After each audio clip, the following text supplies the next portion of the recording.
கர்த்தராகிய இயேசு கிறிஸ்துவின் நாமத்தினாலே வாழ்த்துதலை தெரிவித்துக் கொள்கிறேன். ஆதியாகமத்தினுடைய புத்தகம் 1வது அதிகாரம் முதல் 5 வசனங்களை வாசிக்க கேட்போமே. தேவனாகிய கர்த்தர் உண்டாக்கின சகல காட்டு ஜீவன்களை பார்க்கிலும் சர்ப்பமானது தந்திரமுள்ளதாய் இருந்தது. அது ஸ்திரீயை நோக்கி, நீங்கள் தோட்டத்தில் உள்ள சகல விருட்சங்களின் கனியையும் புசிக்க வேண்டாம் என்று தேவன் சொன்னது உண்டோ என்றது. ஸ்திரீ சர்ப்பத்தை பார்த்து, நாங்கள் தோட்டத்தில் உள்ள விருட்சங்களின் கனிகளை புசிக்கலாம், ஆனாலும் தோட்டத்தின் நடுவில் இருக்கிற விருட்சத்தின் கனியை குறித்து தேவன், நீங்கள் சாகாதபடிக்கு அதை புசிக்கவும் அதை தொடவும் வேண்டாம் என்று சொன்னார் என்றாள். அப்பொழுது சர்ப்பம் ஸ்திரீயை நோக்கி, நீங்கள் சாகவே சாவதில்லை, நீங்கள் இதை புசிக்கும் நாளிலே உங்கள் கண்கள் திறக்கப்படும் என்றும் நீங்கள் நன்மை தீமை அறிந்து தேவர்களைப் போல் இருப்பீர்கள் என்றும் தேவன் அறிவார் என்றது. பிசாசானவன் ஏவாளை பார்த்து கேட்கக்கூடிய கேள்வி நயவஞ்சகமான ஒரு கேள்வியாய் கேட்கிறான். அவன் கேட்கக்கூடிய கேள்வி, அவனுக்கு தேவையான பதில், இந்த பழத்தை நீங்க புசிக்கலாமா வேணாமா, இது கர்த்தர் சொல்லியிருக்கிறாரா இல்லையான்னு சொல்லிட்டு. ஆனா அதுக்கு ஆமா இல்லைங்கிற ஒரே ஒரு பதிலோட மட்டும் வந்துரும். அதனால அவன் பயன்படுத்தக்கூடிய அந்த டாம பாத்தீங்க அப்படின்னா, சகல விருட்சத்தின் கனியையும் புசிக்க வேண்டாம், இங்க இருக்கக்கூடிய எந்த பழத்தையும் நீங்க சாப்பிடக்கூடாதுன்னு சொல்லியிருக்கிறாரா அப்படின்னு சொல்லிட்டு அவன் சத்ருவானவன் வந்து ஏவாள்கிட்ட கேட்கக்கூடிய கேள்வியாய் இருக்கிறது. ஆனா ஏவாள்கிட்ட ஒரு கேள்வி கேட்டா, ஒரு கேள்விக்கு ஆமா இல்லைங்கிற பதிலோட நிப்பாட்டி இருந்திருக்கணும். ஆனா அவ வந்து என்னது, ஸ்திரீயை பார்த்து நாங்கள் தோட்டத்தின் விருட்சத்தின் கனிகள், சர்ப்பத்தை பார்த்து அவ சொல்றான், கனிகளை புசிக்கலாம், ஆனால் இப்ப புசிக்கலாம் அப்படிங்கிறதோட நிப்பாட்டி இருந்திருக்கணும் அவளுடைய பதில். நம்மளுடைய பதில் சுருக்கமாகவும் என்ன கேள்விக்கு கேட்கிறாங்களோ அந்த கேள்விக்குரிய பதில் மட்டும் இருக்குமே, ஆனால் அது வரைக்கும் பாவம் நம்ம கிட்டையும் வராது, நம்ம சூழ்ந்து இருக்கக்கூடிய சூழ்நிலையிலையும் வராது. ஆனாலும் அப்படின்னு சொல்லி அவ கண்டினியூ பண்றான். ஏவாள் கண்டினியூ பண்ணி அவளுடைய வார்த்தையில அடுத்த வார்த்தையை போடுறான். இந்த நடுவுல இருக்கக்கூடிய நன்மை தீமை அறியக்கூடிய விருட்சத்தை மட்டும் சாப்பிட்டோம் அப்படின்னா சாகவே சாவோம் அப்படின்னு சொல்லிட்டு சொல்றான். 2 மரணம் இருக்குது. ஒண்ணு ஆவிக்குரிய மரணமும், இன்னொன்னு மாம்சத்துக்குரிய மரணமும். இது 2மே இல்லாம இருந்தாங்க. ஆவிக்குரிய மரணமும் இல்லாம இருந்தாங்க, மாம்சத்துக்குரிய மரணமும் இல்லாமல் இருந்தார்கள். அப்பொழுது ஏதேன் தோட்டத்துல ஆதாமும் ஏவாளும். இந்த 2 மரணமுமே இல்லாம இருந்த அவங்களுக்கு ஏதாகிலும் ஒரு மரணத்தை கொண்டு வர வேண்டும் என்று விஷத்தை கக்க வேண்டியது அந்த பாம்பினுடைய அந்த நோக்கமாய் இருக்கிறது. இதுல நீங்க நம்ம இந்த ஆவிக்குரிய இந்த சபையில எல்லாமே ஆவிக்குரிய விதத்துல கண்களோடு கூட பார்க்கக்கூடியவர்களாத்தான் நாம இருப்போம். சர்ப்பம் அப்படின்னா ஏதோ தரையில ஊந்து போறக்கூடிய பாம்பு மாதிரி அது வரும் அப்படின்ற மாதிரி அந்த பாம்பினுடைய கற்பனையோ, அல்லது விருட்சத்தின் கனி அப்படின்னா இலைகளோடு, கனி அப்படின்னா அந்த இதெல்லாம் ஆப்பிள் பழமா அத்திப்பழமான்னு சொல்லி பழமாக நாம் கற்பனை செய்து கொள்வதை காட்டிலும் இவைகள் எல்லாம் ஆவிக்குரிய விதத்துல நிற்கக்கூடியவைகள். கனி அப்படிங்கிறது நாம வந்து ஆவிக்குரிய கனியா இருந்தாலும் சரி, நீங்கள் பரிசுத்தத்தின் கனிகளினாலே நிறைந்தவர்களாயிருங்கள் அப்படின்னா இது எல்லாமே ஃப்ரூட், பிசிக்கல் ஃப்ரூட்டாவே இருக்கவே இருக்காது, ஆவிக்குரிய செயல்பாடுகளாத்தான் இருக்கும். விருட்சத்தின் கனியும் ஆவிக்குரிய செயல்பாடுகளில் ஒன்று. நாம் முதிர்ச்சியான விசுவாசத்துக்குள்ளார நாம் கடந்து போகிற பொழுது அந்த விருட்சத்தின் கனியை புசிக்கலாம். அப்போ நீங்க இந்த மரத்துக்கு இந்த ஏரியாக்குள்ளார நுழைஞ்சிட்டீங்க அப்படின்னாலே எது நல்லது எது கெட்டது அப்படின்னு அறிந்து கொள்ளக்கூடிய அந்த ஏரியாக்குள்ளார நுழைஞ்சிட்டீங்கன்னா நாம அந்த சாகவே சாவாய், மாம்சத்தின் மரணம் ஏற்படும், ஆவிக்குரிய மரணம் ஏற்படும். இது 2ல எந்த மரணம் ஏற்படுது அப்படின்னா அப்பொழுது அவர்களுக்கு ஏற்பட்டது ஆவிக்குரிய மரணம். ஆவிக்குரிய மரணத்திற்கு இன்னைக்குமே அதனுடைய வேர்டு வந்து எபிரேய வார்த்தையில வந்து மூத் அப்படின்னு தான் பேரு, மரணத்துக்குரிய பேரு. அதனாலதான் அரபு மொழியில இருக்கிறவங்க அதை வந்து மவுத் அப்படிங்கிற ஒரு வார்த்தையை வந்து இன்னைக்கு இஸ்லாமிய சகோதரர்கள் மவுத் ஆயிட்டாங்க அப்படின்னு சொல்லிட்டு தான் பயன்படுத்துறாங்க. மூத் அப்படிங்கிற வேர்டுக்கு மீனிங் பார்த்தோம் அப்படின்னா அது செப்பரேஷன், ஒருத்தரை விட்டு பிரிக்கக்கூடியதாய் இருக்கக்கூடியது.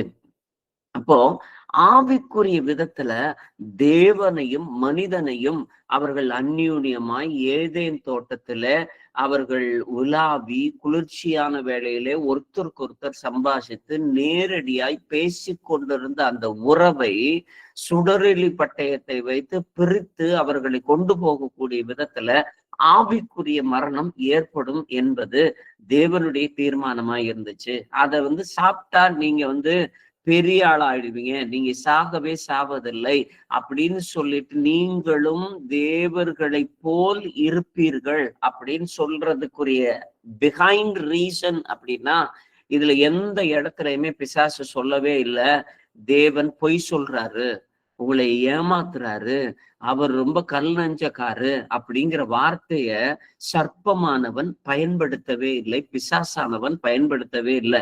அதற்கு பதிலா நீ சாவ மாட்ட அப்படின்னா சாகவே சாவாயின்றதுக்கு பொய் இது. அப்ப தேவன் பொய் சொல்லுகிறவர் அப்படிங்கிறத பிசாசு சொல்ல விரும்புறான். அத நம்பும் பட்சத்துலதான் பழத்தை வந்து தொடர மாதிரி இருக்குது.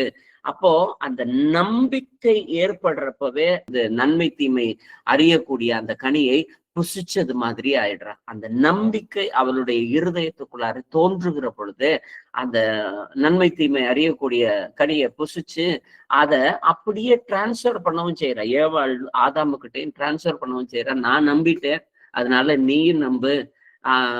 ஏன்னா இந்த மாதிரி நாம வந்து நன்மை தீமை அறிஞ்சு நாமளே இந்த உலக ஆண்டுக்கலாம், நாமளே நம்மளுடைய காரியங்களை எல்லாத்தையுமே தீர்மானிக்கலாம் அப்படின்னு சொல்லிட்டு விதைக்கக்கூடியது. இந்த விதைக்கிறது தான் பிசாசானவனுடைய வேலையே.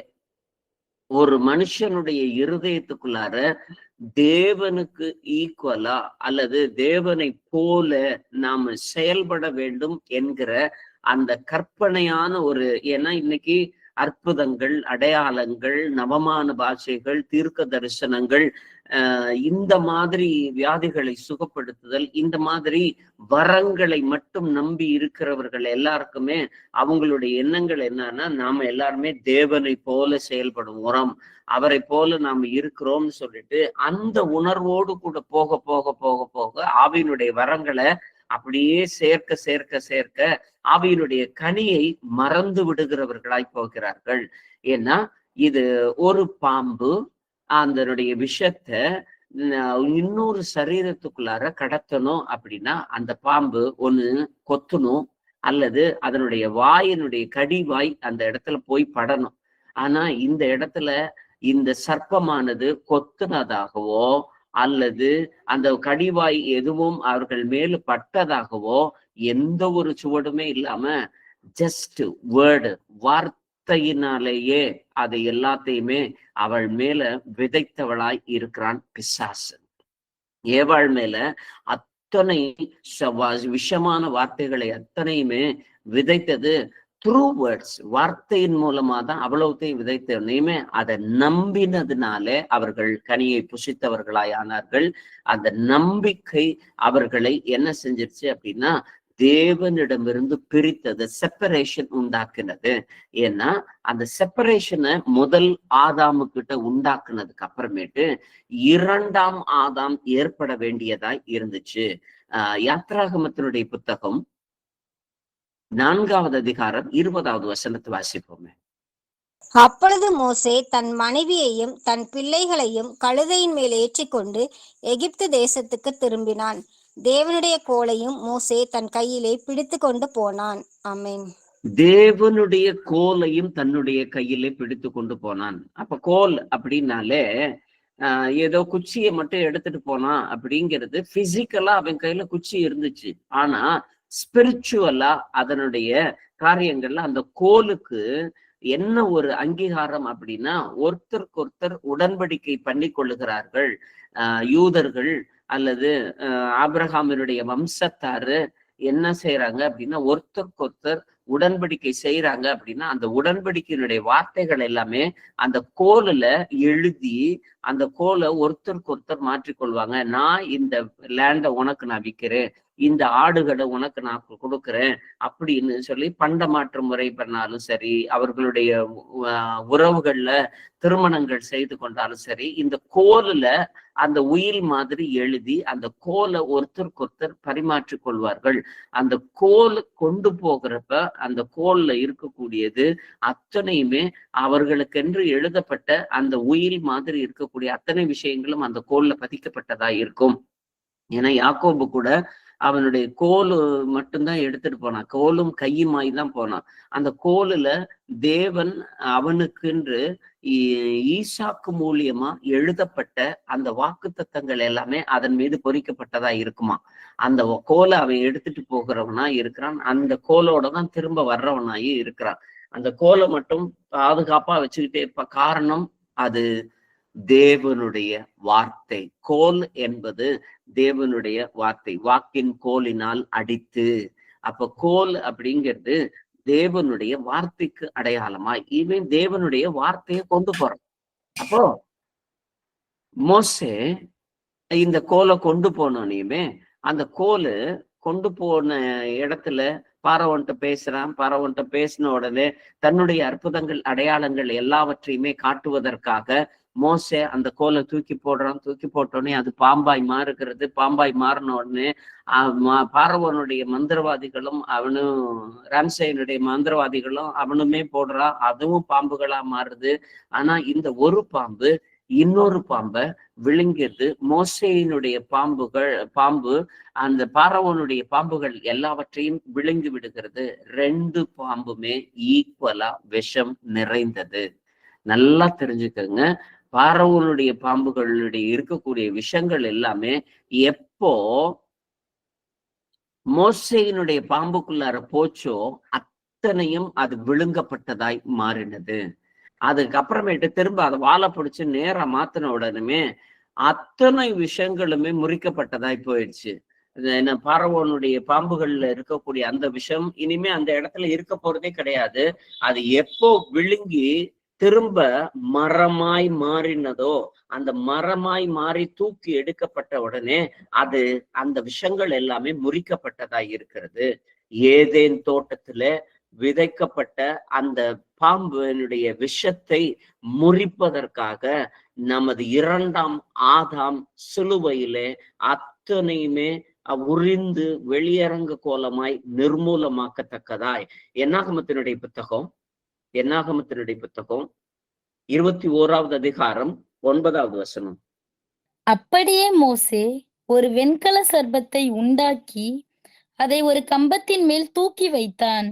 சர்ப்பம் ஒருவனை கடித்த போது அவன் அந்த வெண்கல சர்ப்பத்தை நோக்கி பார்த்து பிழைப்பான். ஏன்னா இருக்கிறதுல பாய்சனஸ்ட் ஸ்னேக்ஸ் அப்படின்னா எங்க இருக்குது அப்படின்னா டெசர்ட்ல தான் இருக்கக்கூடிய ஸ்னேக்ஸ் எல்லாம் பாய்சனஸ்ட் ஸ்னேக்ஸ். அதெல்லாம் கடிச்சிச்சு அப்படின்னா அந்த விஷம் முறியறதுக்கு ரொம்ப தாமதமாகும். அந்த விஷம் முறிவு பார்த்த மாத்திரத்துல, வெண்கல சர்ப்பத்தை பார்த்த மாத்திரத்துல இது எல்லாமே ஆவிக்குரிய அடையாளம். தேவனை நோக்கி பார்த்த உடனே நாம் எல்லாரும் சுகம், நம்மளுடைய இருதயத்தை எல்லாத்தையுமே தேவனை நோக்கி. ஏன்னா அந்த வெண்கல சர்ப்பத்தை பார்க்கணும், இதெல்லாம் பார்த்தாலாம் விஷம் முறியுமா அப்படின்னு சொல்லி நம்பாதவன் எவனுமே அந்த வெண்கல சர்ப்பத்தை பார்க்கவே இல்லை. நான் பார்த்தேன் அப்படின்னா நான் என்னது பிழைப்பேன் அப்படின்னு சொல்லி பார்த்தவனுக்கு அந்த வெண்கல சர்ப்பத்தை அந்த கோலினால உயர்த்தப்பட்டதை பார்த்த மாத்திரத்துல அவனுக்கு விஷம் முறிக்கப்பட்டதாய் மாறினது. ஏன்னா அந்த விஷம் முறிவு அவனுடைய பார்வையிலே இருக்குது. ஏன்னா பேச்சினாலே விதைக்கப்பட்ட விஷத்தை நாம் தேவனை நோக்கி இருக்கக்கூடிய பார்வையினாலே முறிக்கக்கூடியதாய் இருக்கும். கொலோசியர் 2:14-15. நமக்கு எதிரடையாகவும் கட்டளைகளால் நமக்கு விரோதமாகவும் இருந்த கையெழுத்தை குலைத்து அதை நடுவிலிராதபடிக்கு எடுத்து சிலுவையின் மேல் ஆணி அடித்து துரைத்தனங்களையும் அதிகாரங்களையும் முறிந்து கொண்டு வெளியரங்கமான கோலமாக்கி அவைகளின் மேல் சிலுவையிலே வெற்றி சிறந்தார்.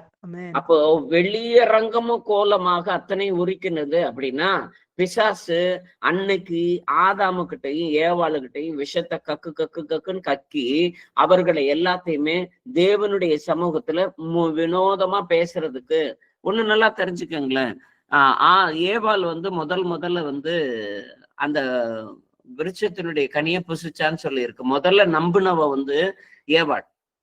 ஏவாள் நம்பின மாத்திரத்துல அவளுக்கு உடனே தான் நிர்வாணின்னு சொல்லி தெரிஞ்சிருந்திருக்கணும். ஆனா கொஞ்ச நேரம் கழிச்சுதான் ஆதாம் அந்த ஜீவ விருட்ச நன்மை தீமை அறியக்கூடிய அந்த கனியை புசிச்சதா சொல்லப்பட்டிருக்குது.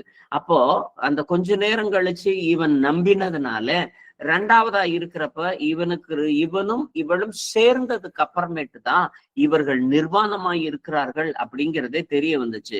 ஏன்னா முதல்ல ஏன் தெரியல அப்படின்னா, அதுவரைக்கும் இவர்களை குற்றப்படுத்துவதற்கென்று ஒருத்தருமே இல்ல. அந்த குற்றப்படுத்துகிற அந்த சர்ப்பமானது, பிசாசானவன் எப்போ நீங்கள் நிர்வாணிகளா இருக்கிறீர்கள் அப்படின்னு சொல்லி, ஏன்னா அப்பதான் தேவன் கேட்கிறார், நீங்கள் நிர்வாணிகள் என்பதை சொல்லி கொடுத்தவன் யார்? அப்ப சொல்லி கொடுக்குறான், நீ நிர்வாணியா இப்ப இருக்கிற அப்படிங்கிறத பிசாசு சொல்லி கொடுக்குறான். அப்பத்தான் அவர்கள் தங்கள் நிர்வாணிகள், அந்த தேவனுக்குரிய உத்தம ஆடையை களைந்தவர்கள் அப்படின்னு சொல்லிட்டு அப்பதான் தெரியுது. குற்றப்படுத்துகிற பிசாசானவன் எப்போ அவனுடைய விஷத்தை கக்குறானோ, அப்போ அந்த கக்கக்கூடிய அந்த விஷயத்த நம்பக்கூடிய விதத்துல இருக்கிறப்பதான் நாம் பாவிகளாய் மாறுகிறோம். பாவிகளாய் மாறுகிறவர்கள் வெண்கல சர்ப்பத்தை நோக்கி பார்ப்பது போல நமக்கு எதிரடையாய் கட்டளைகளாய் நமக்கு விரோதமாய் இருந்த கையெழுத்துக்களை நடுவில் இராதபடிக்கு சிலுவையின் மேல அந்த சிலுவையை நோக்கி பார்க்கிற பொழுது வெளியரங்கமாய் வெற்றி சிறக்க பண்ணுகிறவராய் கர்த்தர் இருக்கிறார். அப்போ பிசாசுக்கு வாயில இன்னைக்கு இருந்த அத்தனை விஷத்தையுமே அன்னைக்கு ஆதாம் மேல ஏவாள் மேல இறக்குனான். முதலாம் ஆதாம் மேல இறக்குனான். அது எல்லாத்தையுமே திரும்ப இயேசு கிறிஸ்து இரண்டாம் ஆதாம் அத்தனை சாபத்தையுமே அத்தனை விஷயத்தையுமே முறிய பண்ணினவராய் இருக்கிறார். அப்ப இன்னைக்கு பிசாசுக்கிட்டையும் விஷம் இல்ல, தேவன்ட்டையும் விஷம் இல்ல அப்படின்னு சொல்லிட்டு ரெண்டுமே முறிய பண்ணதுக்கு அப்புறமேட்டு இந்த உலகத்தை கெடுக்கிறதுக்கு யாருக்கிட்டையாச்சும் விஷம் புறப்படணும். அந்த விஷம் புறப்பட்டுச்சுன்னா தான் அந்த தேவனுக்கு விரோதமாய் எழும்பக்கூடிய அந்த எண்ணங்கள் எல்லாமே விதைக்கப்படக்கூடியதா இருக்கும். அப்படின்றப்போ எங்க கொண்டு விதைக்கலான்னு சொல்லிட்டு அவன் எதிர்பார்த்தப்போ அந்த சர்ப்பத்திற்கு ஒப்பான விஷம் எங்க வச்சது அப்படின்னா, வாசிப்போமே 58வது சங்கீதம் 4வது வசனம். சர்ப்பத்தின் விஷத்திற்கு ஒப்பான விஷம் அவர்களில் இருக்கிறது. அந்த அவர்கள் யாருன்னா மனுஷருக்குள்ளார சர்ப்பத்திற்கு ஒப்பான விஷம் இருக்கக்கூடிய விதத்துல மனுஷருக்குள்ளார அந்த விஷத்தை இறக்க வேண்டும் என்றால் அந்த பிசாசு பயன்படுத்தக்கூடிய ஒரே ஒரு ஆயுதம், அது பயன்படுத்தினது வாயைதான் பயன்படுத்துச்சு. பிசாசு வாயைதான் பயன்படுத்தி கட்டாயப்படுத்தி நீ சாப்பிட்டாலே சாப்பிடுன்னு பழத்தை பறிச்சு வாயில எல்லாம் ஊட்டி விடவே இல்லவே இல்லை. அது பேசின மாத்திரத்துல மனுஷன் அது மயங்கினவனாய் அந்த விருட்சத்தினுடைய கனிகளை புசிக்கத்தக்கதாய் நம்புகிறவனாய் மாறினான். தேவனுக்கு விரோதமாய் அவர் பொய் சொல்றாரு, நம்முடைய ஏமாத்துறாரு அப்படிங்கிற அந்த சர்ப்பத்தினுடைய நயவஞ்சகத்தினுடைய எண்ணங்கள் எல்லாவற்றையும் நம்பக்கூடிய விதத்துல மாறினது அதனுடைய வார்த்தைகள். அப்ப சர்ப்பத்தினுடைய விஷத்திற்கு ஒப்பான விஷம் அவர்களில் இருக்கிறது. அது எங்க வெளிவரும் அப்படின்னா சங்கீதம் 143. சர்ப்பத்தை போல் தங்கள் நாவை கூர்மையாக்குகிறார்கள், அவர்கள் உதடுகளின் கீழ் விரியன் பாம்பின் விஷம் இருக்கிறது. ஆமென். யாருக்கிட்ட இருக்குது அப்படின்னா மனிதர்களில்.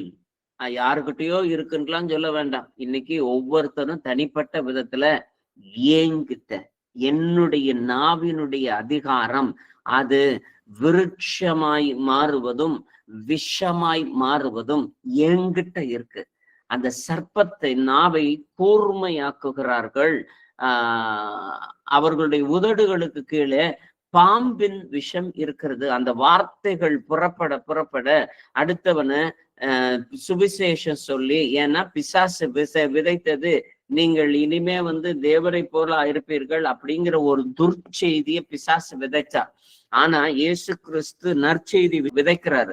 நற்செய்தி விதைக்கிறப்ப அவர்கள் நீங்கள் நற்செய்தியை நம்புங்கள், மனம் திரும்பி நற்செய்தியை நம்புங்கள் சொல்லிட்டு இந்த நற்செய்தியை விதைக்கிறப்போ அவர் எப்படி விதைக்கிறாருன்னா, பிசாசு தன்னுடைய சாபங்கள், வியாதிகள், வருத்தங்கள், உலகத்துல இருக்கக்கூடிய அத்தனை பாவத்தையும் கொண்டு வந்து இயேசு மேல சுமத்துனா அவரு நொந்து போய் ஏதாச்சும் சாபத்தினுடைய வார்த்தைகளை சிலுவையில இருந்து பேசிடுவாரு. ஏன்னா உபத்திரவத்தினுடைய உச்ச கட்டத்துல இருக்கிறப்ப அந்த சாபத்தினுடைய கூறுகள் எல்லாத்தையுமே அந்த விஷமா வெளியே வரும் அப்படின்னு சொல்லிட்டு எதிர்பார்த்த பிசாசுக்கு ஏமாந்து போகக்கூடிய விதத்துல தேவன் பேசின வார்த்தைகள் அத்தனையும் மன்னிப்புக்கு ஏதுவானது. இவர்கள் அறியாமல் செய்கிறார்கள், இவர்களை மன்னியும் அப்படின்னு சொல்லி அவர் விஷத்தை கற்கல, அன்பை கக்கினார். அந்த அன்பை கக்குனதுனால அந்த அவருடைய உதடின் கீழே விரியன் பாம்பின் விஷம் இல்லவே இல்லை. அவருடைய உதடின் கீழே இருந்தது அன்பினுடைய அந்த அடையாளம் மாத்திரமே இருந்தது. ரோமர் 3:13. அவர்கள் தொண்டை திறக்கப்பட்ட பிரேத குழி, தங்கள் நாவுகளால் வஞ்சனை செய்கிறார்கள், அவர்களுடைய உதடுகளின் கீழே பாம்பின் விஷம் இருக்கிறது. அப்போ வாய திறந்தாலே அடுத்தவனை பத்தி ஒருவரை ஒருவர் குற்றம் சாட்டக்கூடியவர்களாய் இருக்கக்கூடிய விதத்துலதான் இன்னைக்கு மனுஷனுடைய வாழ்க்கையே போகுது. இன்னைக்கு ஒரு சின்ன ஒரு சண்டையோ, சின்ன ஒரு சங்கடமோ, சின்ன ஒரு மன வருத்தமோ அப்படின்னா ஒருத்தரை ஒருத்தர் குற்றப்படுத்துகிறதுல இருந்துதான் ஆரம்பிக்கும். ஏன்னா உதடுகளின் கீழே இருக்கக்கூடிய பாம்பின் விஷம் என்ன செய்யுது அப்படின்னா, அப்போ அடுத்தவனை கண்டம் பண்ண ஆரம்பிக்கிறோம். என்னைய இவங்க குறை சொல்றாங்க, என்னைய பத்தி மட்டமா பேசுறாங்க, என்னைய பத்தி குறைவாய் பேசுகிறார்கள் அப்படின்னு சொல்லிட்டு என்னைக்கு உன்னுடைய நாவை அடக்காமல் போகிறோமோ அது பாம்பினுடைய விஷத்தை கக்குகிறதாய் போகிறது. நாமளும் அந்த ஏதேன் தோட்டத்துல, ஏன்னா அன்னைக்கு அவன் புசித்த பின்பு அந்த விஷம் அப்படியே தன்னுடைய பிள்ளைகளுடைய சந்ததிக்குள்ளார போய் அவன் கேட்கிறான். மூத்த மகன் கேட்கிறான் இளைய மகனுக்கு, நான் என்ன அவளை ஆதாமனுடைய மூத்த மகன் கேட்கிறான் இளைய மகனுக்கு நான் என்ன காவலாளியா அப்படின்னு சொல்லி கேட்கக்கூடிய விதத்துல அவன் விஷத்தை கக்குகிறவனாய் போகிறான். யாக்கோபினுடைய நிருபம் 3வது அதிகாரம் 8வது வசனம். நாவை அடக்க ஒரு மனுஷனாலும் கூடாது, அது அடங்காத பொல்லாங்குள்ளதும் சாவுக்கேதுவான விஷம் நிறைந்ததுமாய் இருக்கிறது. ஆமென். இது நமக்கு நல்லாவே தெரியும். இந்த நாக்கு அடங்காம போகுது. நாக்கு அடங்காம பேசக்கூடிய விதத்துல நம்மளுடைய இருதயத்துல இருந்து புறப்படக்கூடிய எல்லா வார்த்தைகளும் சாவுக்கு ஏதுவான விஷம் நிறைந்தது. அதை அடக்க முடியாம போகிறப்ப தேவனுடைய நீதி அந்த இடத்துல நடப்பிக்க முடியாம போகுது. ஏன்னா தேவன் இவங்க ஏதேன் தோட்டத்துக்குள்ளாரதான் இருக்கணும் அப்படின்னு சொல்லி விருப்பப்பட்டு அவனுக்கு தேவையானது அத்தனையுமே செய்து வைக்கணும்னு சொல்லிட்டு தேவனுடைய தீர்மானத்துக்குள்ளார இருந்துச்சு. ஆனா அதை நடப்பிக்க கூடாத விதத்துல அவர்கள் விரட்டியக்கூடிய விதத்துல மாறினது. அவர்கள் பாம்பு கக்கின விஷத்தை இவர்கள் நம்பினதன் நிமித்தத்தினாலே அதனை நம்பி தேவனுடைய சமூகத்துல இருந்து இவர்கள் புறம்பாய் போனதுனாலே மாத்திரமே. யாக்கோபு 1:20. மனுஷனுடைய கோபம் தேவனுடைய நீதியை நடப்பிக்க மாட்டாதே. ஆமென். ஏன்னா மனுஷனுடைய கோபம் தேவனுடைய நீதியை என்னைக்குமே நடப்பிக்கவே முடியாது. நீங்க எந்த ஒரு சின்னோண்டு கோபம் தான் பட்டேன், அவன் சரியா படிக்கல அதனால கோவப்பட்டு அவனை 2 திட்டிட்டு, அல்லது அப்போ அந்த இடத்துல இருந்து சின்ன கோபம் கூட, சின்ன விஷயத்துல நீங்க படக்கூடிய எரிச்சல் கூட தேவனுடைய நீதியை நடப்பிக்க கூடாதபடிக்கு விஷத்தை இறக்குகிற நாவு அதிகாரங்களாய் மாறுகிறது. அந்த விஷத்தை கக்குற பாம்புகளாய் மாறக்கூடிய விதத்துல நாம் இல்லாதபடிக்கு ஒருவருக்கு ஒருவர் தாங்குகிறவர்களாய் மாறக்கூடிய விதத்துல ஆவியானவர் இந்த நாளிலே பேசுகிறவராய் இருக்கிறார். அப்போஸ்தலர் 5வது அதிகாரம் முதல் 10 வசனங்களை வாசிக்க கேட்போம். அனனியா என்னும் பேருள்ள ஒருவனும் அவனுடைய மனைவியாகிய சப்பிராலும் தங்கள் காணியாட்சியை விற்றார்கள். தன் மனைவி அறிய அவன் கிரயத்திலே ஒரு பங்கை வஞ்சித்து வைத்து ஒரு பங்கை கொண்டு வந்து அப்போஸ்தலருடைய பாதத்திலே வைத்தான். பேதுரு அவனை நோக்கி, அனனியாவே, நிலத்தின் கிரயத்தில் ஒரு பங்கை வஞ்சித்து வைத்து பரிசுத்த ஆவியினிடத்தில் பொய் சொல்லும்படி சாத்தான் உன் இருதயத்தை நிரப்பினதென்ன? அதை விற்கும் முன்னே அது உன்னுடையதாய் இருக்கவில்லையோ? அதை விற்ற பின்பும் அதன் கிரயம் உன் வசத்தில் இருக்கவில்லையோ? நீ உன் இருதயத்திலே இப்படிப்பட்ட எண்ணம் கொண்டதென்ன? நீ மனுஷரிடத்தில் அல்ல, தேவனிடத்தில் பொய் சொன்னாய் என்றான். அனனியா இந்த வார்த்தைகளை கேட்கவே விழுந்து ஜீவனை விட்டான். இவைகளை கேள்விப்பட்ட யாவருக்கும் மிகுந்த பயம் உண்டாயிற்று. வாலிபர் எழுந்து அவனை சேலையில் சுற்றி வெளியே எடுத்துக்கொண்டு போய் அடக்கம் பண்ணினார்கள். ஏறக்குறைய 3 மணி நேரத்திற்கு பின்பு அவனுடைய மனைவி நடந்ததை அறியாமல் உள்ளே வந்தாள். பேதுரு அவளை நோக்கி, நிலத்தை இவ்வளவுக்கு தானா விற்றீர்கள்? எனக்கு சொல் என்றான். அவள், ஆம், இவ்வளவுக்கு தான் என்றாள். பேதுரு அவளை நோக்கி, கர்த்தருடைய ஆவியை சோதிக்கிறதற்கு நீங்கள் ஒருமனப்பட்டதென்ன? இதோ உன் புருஷனை அடக்கம் பண்ணினவர்களுடைய கால்கள் வாசற்படியிலே வந்திருக்கிறது, உன்னையும் வெளியே கொண்டு போவார்கள் என்றான். உடனே அவள் அவனுடைய பாதத்தில் விழுந்து ஜீவனை விட்டாள். வாலிபர் உள்ளே வந்து அவள் மரித்து போனதை கண்டு அவளை வெளியே எடுத்துக்கொண்டு போய் அவளுடைய புருஷன் அண்டையிலே அடக்கம் பண்ணினார்கள். இவர்கள் இருதயத்துக்குள்ளார தீர்மானம் பண்ணினது, தேவனுடைய சமூகத்துல நாம பின்னாடி ஏதாச்சும் ஒண்ணு ஆச்சுன்னா நமக்குன்னு தேவைப்படக்கூடியதற்கு ஒரு பங்கு வேணும், எல்லாத்தையும் கொடுத்துட்டு நாம ஏமாந்துடக்கூடாது. இன்னைக்குமே வீட்டு சபையில் இருக்கக்கூடிய சகோதரனே சகோதரியே, பல சமயங்கள்ல நாம ஜாக்கிரதையா இருக்கிறோங்கிற பேர்ல பல ரிசர்வேஷனுக்குள்ளார நாம இருக்கணுங்கிற அவசியம் இல்லை. அப்படி இருந்தோம் என்றால் இதோ இவர்கள் அந்த இருதயத்துக்குள்ளார அந்த நினைவு அவர்களுக்குள்ளார எப்போ விதைக்கப்பட்டதோ அப்பொழுது விஷம் கக்கப்பட்டாகிவிட்டது. அந்த விஷத்தினுடைய வீரியம் தேவனுக்கு முன்பாக இவர்கள் அறிக்கை செய்யறப்ப அவர்களை கொன்று விட்டது. இந்த விஷம் பாம்பினுடைய விஷம் அல்ல, ரியலா இருக்கக்கூடிய ஊந்து போற பாம்பெல்லாம் இல்ல, பிசாசினுடைய நயவஞ்சகத்தினுடைய செயல்பாடுகளில புதிய ஏற்பாட்டுல இன்னைக்குமே ஏவாள் ஏமாந்தது போல ஏமாந்தக்கூடிய அன்னாள் சப்பிரால் இவங்க 2 பேருமே தேவனுடைய சமூகத்துக்குள்ளார அனனியாவும் சப்பிராலும் இவர்கள் ஏமாந்து போனவர்களா இருக்கிறார்கள். இவர்களுடைய தீர்மானமே இவர்களுக்கு விஷமாய் மாறினது, இவர்களுடைய ஜீவனை முடிக்கக்கூடியத்தக்கதாய். ஏன்னா அந்த வார்த்தையில நாம சந்தோஷமா இருக்கணும். தேவனுடைய ஆதி அப்போஸ்தலிக சபைக்குள்ளார நாம இருக்கிறோம் அப்படின்னா நாம எப்படி நாம வந்தோம் அப்படின்னா வார்த்தையினாலதான் ஏற்றுக்கொள்ளப்பட்டிருக்கிறோம். நல்ல ஔஷதம். என்னைக்கு நற்செய்தியான வார்த்தைகளை நாம எடுத்துக்கிறோமோ அவைகள் எல்லாமே நல்ல ஔஷதமாய் இருக்கிறது.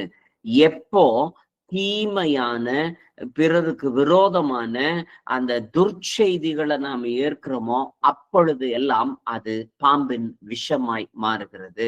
அந்த நற்செய்தியை நாம் ஏற்றுக்கொள்ளுகிற பொழுது அப்போஸ்தலர் படி 2வது அதிகாரம் 41 - 47 வரைக்கும் வாசிக்க கேட்போமே. அவனுடைய வார்த்தையை சந்தோஷமாய் ஏற்றுக்கொண்டவர்கள் ஞானஸ்நானம் பெற்றார்கள். அன்றைய தினம் ஏறக்குறைய 3000 பேர் சேர்த்து கொள்ளப்பட்டார்கள்.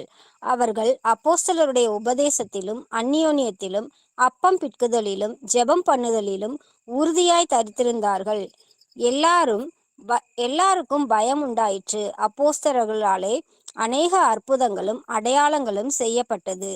விசுவாசிகள் எல்லாரும் ஒருமித்திருந்து சகலத்தையும் பொதுவாய் வைத்து அனுபவித்தார்கள். காணியாட்சிகளையும் ஆஸ்திகளையும் விற்று ஒவ்வொருவனுக்கும் தேவையானதற்கு தக்கதாக அவைகளில் எல்லாருக்கும் பகிர்ந்து கொடுத்தார்கள். அவர்கள் ஒருமனப்பட்டவர்களாய் தேவாலயத்திலே அனுதினமும் தரித்திருந்து வீடுகள் தோறும் அப்பம் பிட்டு மகிழ்ச்சியோடும் கபடமில்லாத இருதயத்தோடும் போஜனம் பண்ணி தேவனை துதித்து ஜனங்கள் எல்லாரிடத்திலும் தயவு பெற்றிருந்தார்கள். இரட்சிக்கப்படுகிறவர்களை கர்த்தர் அனுதினமும் சபையிலே சேர்த்து கொண்டு வந்தார். ஆமென். இது ஆதி அப்போஸ்தலிக்க சபையினுடைய பிக்சர். இதுதான் இப்படிதான் இருந்துச்சு அப்படிங்கிற பிக்சர். ஆனா ஆதி அப்போஸ்தலருக்கு இருக்கக்கூடிய அவர்கள் வார்த்தையை சந்தோஷமாய் ஏற்றுக்கொண்டார்கள். வார்த்தையினாலே அவர்கள் நிலை நிற்கிறவர்களாய் இருக்கிறார்கள். உபதேசத்திலும் அந்யூன்யத்திலும் அவர்கள், நாம இன்னைக்கு இருக்கக்கூடிய இந்த அந்யூன்யம், இப்ப நீங்க எந்த ஊர்ல இருந்தாலும் எந்த நாட்டுல இருந்தாலும் சரி, நமக்கு இருக்கக்கூடிய அந்யூன்யம் உண்டாயிருப்பது நாம் கேட்கக்கூடிய இந்த உபதேசத்தினாலதான்.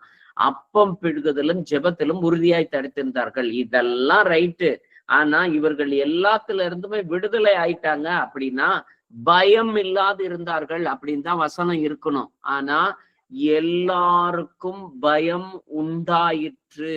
அப்போஸ்தலரான அநேக அற்புதங்கள் அடையாளங்கள் செய்யப்பட்டது. எல்லாருக்கும் பயம் உண்டாயிற்று. பிரியமானவர்களே, இன்னைக்கு காணிக்கை கிடையாது, தசம பாகம் கிடையாது, கட்டடங்கள் கிடையாது, பாஸ்டருடைய அந்த ரூல் ஓவர் கிடையாது, நம்மளை ஆளுகை செய்வதற்கு ஒருத்தருமே கிடையாது.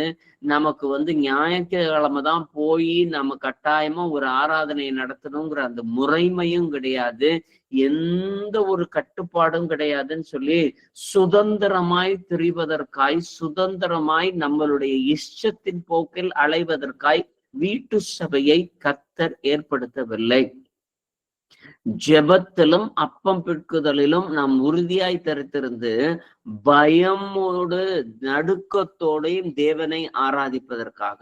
என்னைக்கு வீட்டு சபைக்குள்ளார வர்றோம் அப்படின்னாலே அப்ப தெய்வ பயம் ஜாஸ்தியா இருந்திருக்கணும். ஆனா இன்னைக்கு நம்ம இன்னும் விடுதலையாகி, நான் உங்களை போல இல்லை அவங்கள போல இல்லைன்னு சொல்லிட்டு இன்னைக்கு பேசுற அளவுக்கு தான் நம்மளுடைய பக்தி வைராக்கியங்கள் எல்லாமே இருக்கக்கூடியதா இருக்குது.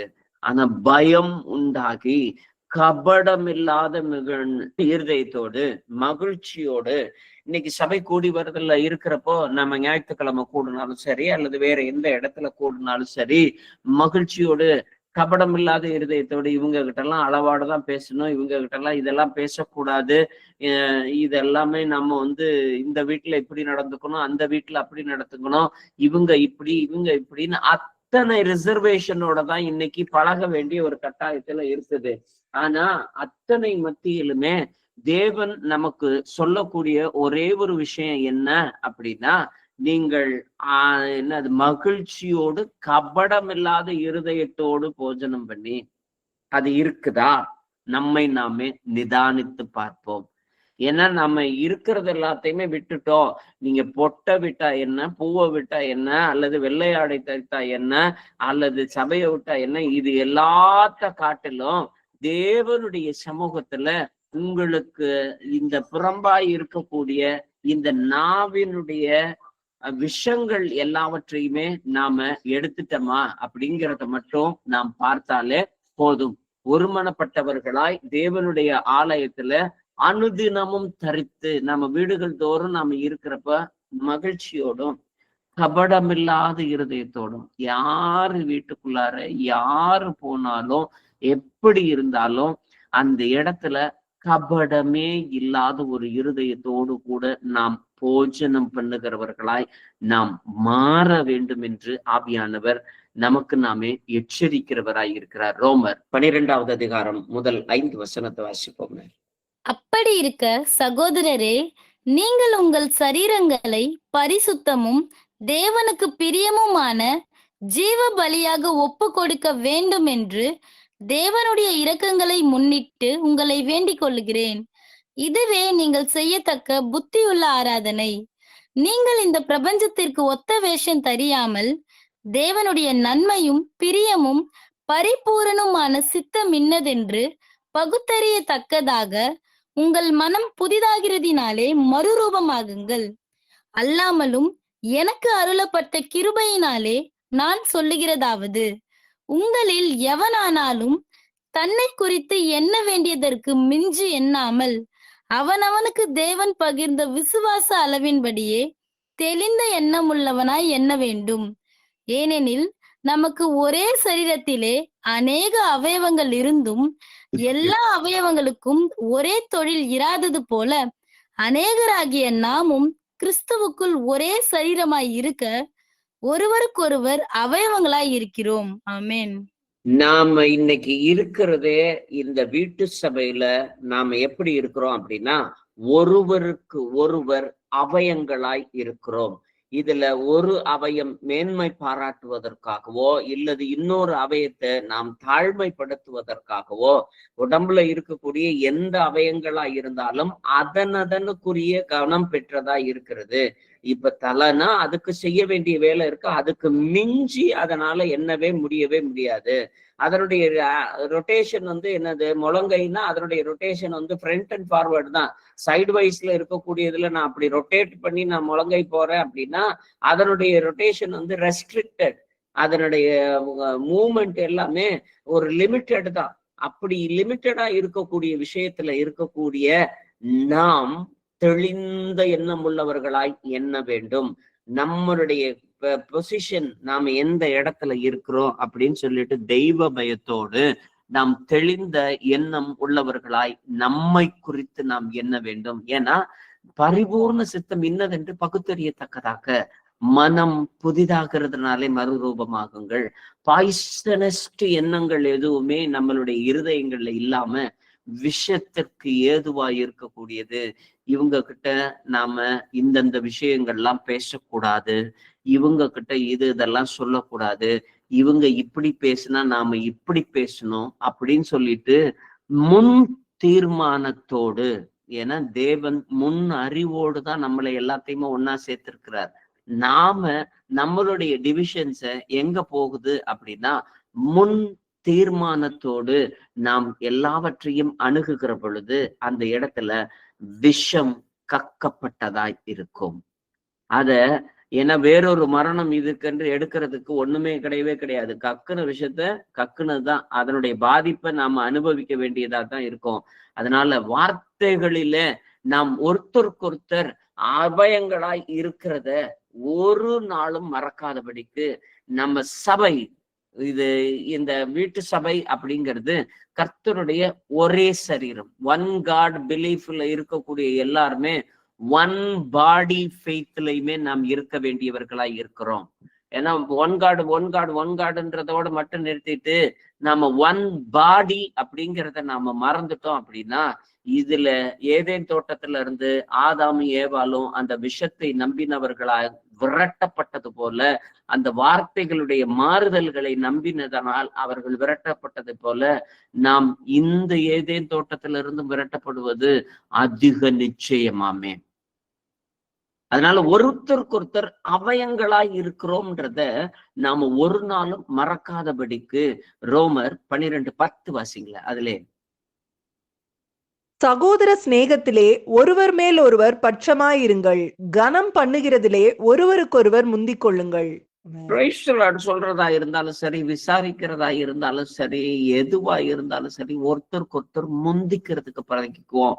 ஏன்னா ஒருத்தர் பட்சமா, ஏன்னா இவர் நம்மளுடைய அந்த சண்டேல நாம கூடுறப்பயோ அல்லது வேற எங்கேயும் நாம பாக்குறப்பயோ ஒருவர் மேல் ஒருவர் பட்சமாய் இருங்கள். மாம்சத்தின் பட்சமா இல்ல, ஆவியின் பட்சமாய், ஆவியினுடைய பட்சமாய் இருக்கக்கூடியது சார்ந்து இருக்கணும்.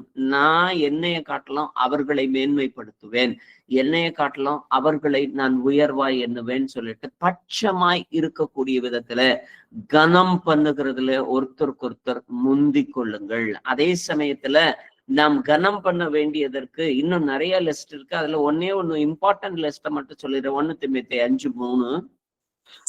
உத்தம விதவைகளாகிய விதவைகளை கனம் பண்ணு. ஆமென். அப்போ உத்தம விதவைகளுக்குன்னு ஒரு சில டெஃபினேஷன்ஸ் எல்லாமே வேதத்துல இருக்குது. இதுக்கு மேல இருக்கக்கூடிய பகுதிகளை எல்லாத்தையுமே நீங்க வாசித்து பார்த்தீங்கன்னா தெரியும். அவர்கள் எப்படிப்பட்டவர்களா இருப்பார்கள், ஜெபத்திலே தரித்திருப்பவர்களா இருப்பார்கள், அப்படி இப்படிங்கிற விஷயங்கள் எல்லாமே தெளிவா இருக்கும்.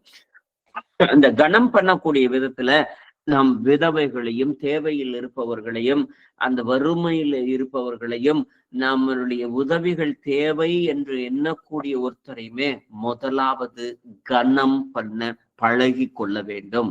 நம்மளுடைய ஸ்டேட்டஸோட நாம நிறுத்திக்காதபடிக்கு நம்ம ஸ்டேட்டஸுக்கும் கீழாக இருந்தாலும் சரி. ஏன்னா அதனாலதான் இந்த ஸ்டேட்டஸ்ங்கிற வார்த்தையே இருந்துடக்கூடாதுன்றதுக்காக தான் ஆதி அப்போஸ்தலிக சபையில அந்த ஸ்டேட்டஸ்ன்ற வார்த்தையை இறக்குறதுக்காக தான் காணியாட்சிகளை விற்று எல்லாருமே ஒரே ஏக பங்குள்ளவர்களாய் அவர்கள் இருக்க வேண்டிய ஒரு நிலையிலே இருந்தார்கள். இன்னைக்கு நாம அப்படி இல்லைனாலும் இருதயத்துக்குள்ளார எந்த விஷமும் இல்லாதபடிக்கு நாம் ஒருத்தர் பட்சமாய் ஒருத்தரை ஒருத்தர் கனம் பண்ணுகிறவர்களாய் மாறக்கூடிய விதத்துல கர்த்தர் நம்மை வழி நடத்துவாராக. எபேசியர் 5:21. தெய்வ பயத்தோடு ஒருவருக்கொருவர் கீழ்ப்படிந்திருங்கள். ஆமென். வயசுக்காக கீழ்ப்படியணும், அல்லது வயசுக்கு பெரியவங்கள்ட்ட கீழ்ப்படியணும், வயசுக்கு கீழே இருக்கிறவங்கள எழுத்து பேசணும் அப்படிங்கிறதுக்கு இல்ல. இங்க வீட்டு சபையில இருக்கக்கூடியவர்கள் யாரா இருந்தாலும் நாம கீழ்ப்படுகிறது அவங்களுடைய ஸ்டேட்டஸுக்காகவோ அவர்களுடைய வயதுக்காகவோ அவர்கள் மூப்பர் இளையவர் அப்படிங்கிறதுக்காகவோ அல்ல, தெய்வ பயத்தோடு. அந்த பயம் இருக்கணும், அந்த பயம் சபைக்குள்ளார இருக்கணும். தெய்வ பயத்தோடு ஒருவருக்கொருவர் கீழ்ப்படியுங்கள். நான் இவங்களுக்கு கீழ்ப்படுகிறது நான் மனுஷருக்கு கீழ்ப்படியக்கூடியவனாய் அல்ல. ஏன்னா மனுஷனுடைய கற்பனைகளாய் இருந்தாலும் அவைகளுக்கு நாம் கீழ்ப்படிய வேண்டும் என்று நமக்கு வேதத்துல வாசிக்க கேட்கிறோம். அதன்படி நாம ஒரு சில விஷயங்கள் அவங்க இதை செய்ய சொல்றாங்க அதை செய்ய சொல்றாங்கன்னா தெய்வ பயத்தோடு கீழ்ப்படுவீர்களானால் உங்களுடைய வார்த்தைகளும் உங்களுடைய இருதயத்தில் இருக்கக்கூடிய அந்த கனியும் ஜீவ விருட்சத்தின் கனிகளாய் மாறக்கூடிய விதத்துல இருக்கும். 1 பேதுரு 5:5. அந்தபடி இளைஞரே, மூப்பருக்கு கீழ்ப்படியுங்கள். நீங்கள் எல்லோரும் ஒருவருக்கொருவர் கீழ்ப்படிந்து மனத்தாழ்மையை அணிந்து கொள்ளுங்கள். பெருமை உள்ளவர்களுக்கு தேவன் எதிர்த்து நிற்கிறார், தாழ்மை உள்ளவர்களுக்கோ கிருபை அளிக்கிறார். ஆமென். இதுல நாம ஒருத்தருக்கொருத்தர் அபயமாய் இருக்கிறதுனால நாம அணிந்து கொள்ள வேண்டியது மன தாழ்மைதான். ஏறக்குறைய நாம எல்லா விஷயத்திலுமே ஒருத்தருக்கொருத்தர் கீழ்ப்படிஞ்சு நாம அணிந்து கொள்ள வேண்டியது மன தாழ்மைதான். ஏன்னா நாம மன தாழ்மையை அணிந்து கொள்ளல அப்படின்னா எதிர்த்து நிக்க போறது நம்மளுடைய சக சகோதரன் அல்ல, நம்மளுடைய மூப்பர் அல்ல. எதிர்த்து நிக்க போறது தேவனே எதிர்த்து நிற்கிறார். அப்போ அவருடைய கிருபையினால நாம வாழ்றது சுத்த கிருப பிரதர், சுத்த கிருப பிரதர், சுத்த கிருப பிரதர்னு சொல்லிட்டு நாம் எண்ணுவதற்கு மிஞ்சினதாய் ஒருத்தருக்கொருத்தர் நாம அவயங்களாய் எண்ணாதபடிக்கு நாம் இருப்போமேயானால் அவைகள் எல்லாவற்றிலுமே நாம் தேவனுடைய கிருபையை பெறாதபடிக்கு போகிறவர்களா இருப்போம். நாம எதிர்த்து நிக்க போறது தேவன் நமக்கு கிருபை அளிக்காம போகிறது. ஏன்னா அந்த கிருபைக்காக மாத்திரம்தான் நாம எல்லாருமே ஒன்னா சேர்ந்து இருக்கிறோம். நாம எல்லாருமே இருக்கக்கூடிய அவயங்களா இருக்கிறதுக்கு காரணம் அந்த கிருபையை பெற்று இருக்கிறது. அந்த கிருபை யாருக்குன்னா தாழ்மை உள்ளவர்களுக்கு. வாசிப்போம் யாக்கோபு 5:16.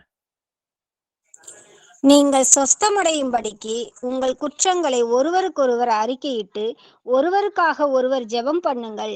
நீதிமான் செய்யும் ஊக்கமான வேண்டுதல் மிகவும் பலனுள்ளதாய் இருக்கிறது. ஆமென். எப்போ அந்த ஜெபம் பலனுள்ளதா போகுது அப்படின்னா ஒருத்தருக்கு ஒருத்தர் அவயமா நினைச்சு அதற்காக ஜெபம் பண்றப்பதான் என் ஜெபம் பலனுள்ள ஜெபமாய் மாறுகிறது. அந்த பலனுள்ள ஜெபமாய் எப்போ மாத்தணும்னு சொல்லி என்னுடைய இருதயத்துக்குள்ளார அந்த எண்ணம் புறப்படுதோ அப்ப நாம சொஸ்தமடையக்கூடியதா இருக்கும். வாசித்து பார்த்தோம்னா நீங்கள் சொஸ்தமடையும்படிக்கு உங்களுடைய வியாதிகள் சொஸ்தமடையும்படிக்கு ஒருவருக்கு ஒருவர் ஜெபம் பண்ணுங்கள். அப்போ நம்மளுடைய வியாதிகளோ அல்லது வேதனைகளோ ஏதாச்சும் ஒண்ணு இன்ன வரைக்கும் நான் ஜெபமணி சரியா போகல அப்படின்னா நாம் ஒருத்தருக்கொருத்தருக்காக நாம் ஜெபம் பண்ணுகிறதுல கொஞ்சம் குறைவுள்ளவர்களாய் இருக்கிறோம் என்று அர்த்தம். அப்ப நீதிமான் எப்போ அந்த ஒருத்தருக்கொருத்தர் நாம் அபயங்களாய் நினைச்சு நீங்க வெறுக்கிறவங்களுக்கு முதலாவதாய் ஜெபம் பண்ணுங்க. வெறுக்கிறதே முதல்ல கூடாது. அது பாம்பினுடைய விஷம். அது நாவினுடைய அதிகாரத்தின் கீழே விரியன் பாம்பின் விஷமாய் இருக்கக்கூடியதா இருக்கும். அது அப்படி மிஞ்சி ஒரு சில காரியங்கள் என்னால மனுஷனுடைய செயல்பாடுக்கும் மீறி இதெல்லாம் சகிக்க முடியாம இருக்கு, அவங்க எல்லாம் தூரமா இருக்கிற அப்படின்னா முதல்ல அவங்களுக்காக ஜெபம் பண்ண வேண்டியவர்களா இருக்கிறோம். ஒருவருக்கொருவராக ஜெபம் பண்ணுங்கள். நீ அப்பதான் இந்த நம்மளுடைய ஜெபம் பலனுள்ளதாய் மாறுகிறது. எபேசியர் 4:25. அன்றியும் நாம் ஒருவருக்கொருவர் அவயவங்களாய் இருக்கிறபடியால் பொய்யை களைந்து அவனவன் பிறனுடனே மெய்யை பேச கடவன். ஆமென். இந்த முகஸ்துதிக்காக நடக்கக்கூடியது இருக்கவே படாதுன்றது வீட்டு சபைக்குரிய மிகப்பெரிய அலங்காரம். அவங்க என்ன நினைப்பாங்க, இவங்க என்ன நினைப்பாங்க, அவங்களுக்காக பேசுவோம், இவங்களுக்காக பேசுவோம்னு சொல்லிட்டு நாம ஒரு சில மாதிரி பூசி மெழுகி பேசணும் அப்படின்னா ஹைலைட்டடா. ஏன்னா தன்னுடைய மனைவி சாரால பார்வோன் அவ எடுத்துக்கிறான் அப்படின்றப்போ அவள்கிட்ட தப்பிக்கணும் அப்படின்றதுக்காக சகோதரின்னு சொல்றான். ஆனா உண்மையின்படி அது சகோதரி தான், அவனுடைய உறவின் முறைப்படி சகோதரி தான். ஆனா அந்த சகோதரின்றதான் உண்மையா சொன்னேன் அப்படின்றத சொன்னோம்னாலும் அந்த இடத்துல இவன் மனைவி அல்ல என்று சொல்லப்பட்டது பொய். அந்த பொய்க்கு தக்கன தண்டனைய அவன் அப்பவே வாங்கிக்கிட்டான். ஏன்னா அவங்கிட்ட தேவன் பேசல, பார்வோன்ட்டு தான் போய் பேசுற மாதிரி ஆகி போயிடுச்சு. ஏன்னா அவனுக்கு வெளியில நின்று அங்கலாய்ப்போட தன்னுடைய மனைவிக்கு என்ன ஆயிடுச்சோ அப்படின்னு சொல்லி பாக்குற மாதிரி நிலைமைதான் அவனுக்கு கைவிடப்பட்டது. அதனால பொய்களை களைந்து நான் உண்மை பேசல, அதே சமயத்துல பொய்யும் பேசல அப்படின்னு நடுநிலைமையான நிலையில நாம நிக்கிறோங்கிறது பல சமயங்கள்ல ஜாக்கிரதை உணர்வோடு இருக்கிறதா நினைப்பு. அப்படி அல்ல, நாம அதுலயும் பொய் கலந்துருக்குன்னு அர்த்தம். பொய்களை களைந்து அதுல, ஏன்னா பிறனோடு மெய்யை பேச வேண்டும். அப்போ பொய்களை களைந்துனா பொய்யும் கலந்து மெய் பேச முடியுங்கிறது இந்த வசனத்தினுடைய உள்ள அர்த்தம். பொய்யோடு லைட்டா சின்ன சின்ன பொய் கலந்து நம்ம மெய்யும் பேச முடியும் அப்படிங்கிறது இந்த வசனத்தினுடைய அடி ஓட்டம். அப்போ பொய்யை கலைந்து அதுல அறவே 100% அதுல இருக்கக்கூடியது எந்த ஒரு பொய்யும் இருக்கக்கூடாது. ஏன்னா ஒருத்தர் நாம் அபயங்களாய் இருக்கிறபடியினாலே, இந்த அபயம் இருக்கிறதுபடியினால நாம பொய் சொல்றத நிறுத்திங்க. கொலோசியர் 3:9 வாசிங்களேன். ஒருவருக்கொருவர் பொய் சொல்லாதிருங்கள், பழைய மனுஷனையும் அவன் செய்கைகளையும் களைந்து போட்டு.